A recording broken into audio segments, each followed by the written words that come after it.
Daerah Kuantan mencatatkan jumlah mangsa banjir tertinggi di Pahang apabila seramai 7,050 daripada 2,342 keluarga dipindahkan ke 42 pusat pemindahan sementara setakat jam 10 pagi pada Khamis. Hujan berterusan sejak 2 hari lalu menyebabkan paras air meningkat di beberapa kawasan rendah, termasuk kawasan perumahan di Taman Guru, Kampung Sri Damai dan Kampung Jaya Gading.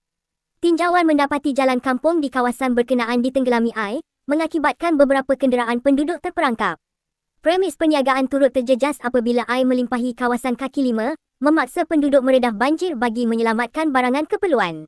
Dalam pada itu, Sekretariat Jawatan Kuasa Pengurusan Bencana Pahang melaporkan secara keseluruhan, sebanyak 5 daerah terjejas dengan 74 pusat PPS dibuka, di seluruh negeri melibatkan 2,830 keluarga.